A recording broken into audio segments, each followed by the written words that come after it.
This video is to understand the lunge matrix. This is a concept from Z Health that helps us standardize and specify the lower body position, the lunge of the legs, for breaking down a sport-specific movement, or adding variety to the neural warm-up, or just adding true functionality to our training. Because we always adapt to exactly what we do, and life happens in asymmetrical positions. Pretty much only the gym are things totally symmetrical. And so being able to create variety and asymmetry on purpose magnifies and clarifies our options, as well as gives us great carryover. Now, as we go through the lunge matrix, we will do this with an eye towards the lower body only, which means that we actually have to work to stabilize and standardize the upper body.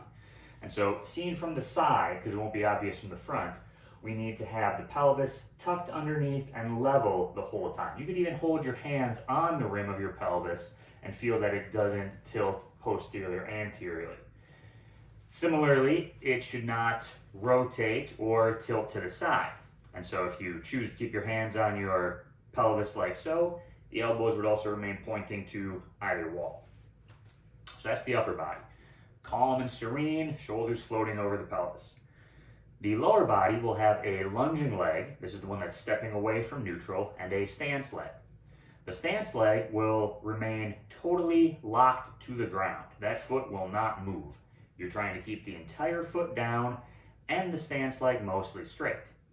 The lunging leg bears at least half your weight, and this is true no matter which direction we step, because we'll step to all directions, or at least 10 specific directions. You can imagine it like a compass, and when we go straight north or straight south, each leg gets to do that one on its own. So we'll start left leg, step into the north. And this is good to do a few times to get a sense for it. Check that pelvis is level, back leg is straight. Feel for these forward lunges, how you have to really keep the heel down so it doesn't lift with you. We'll go completely around the horn for one side, stepping next to the northwest.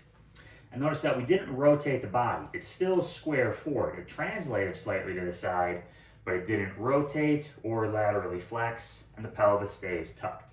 This is a slightly different activation further outside in the glutes from the back leg to keep that true. So step to the north, the northwest, directly to the west for a lateral lunge.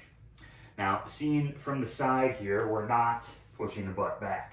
It's totally fine for the knee to come forward a little bit. We're trying to stay upright. This is an exercise in weight shifting, not making it look like an exercise lunge. You still do get a nice stretch the further you step though. Stepping to the southern directions will inherently be a smaller step. And notice that the stance leg is still straight. This makes your thighs combined create almost a lap, parallel legs. It's quite a bit more work on the lunging leg. The lunging leg is bearing more like 80+% of the weight now. I can actually pick this one up. And that requires a co-activation of the knee and the glute to maintain this tall upright posture.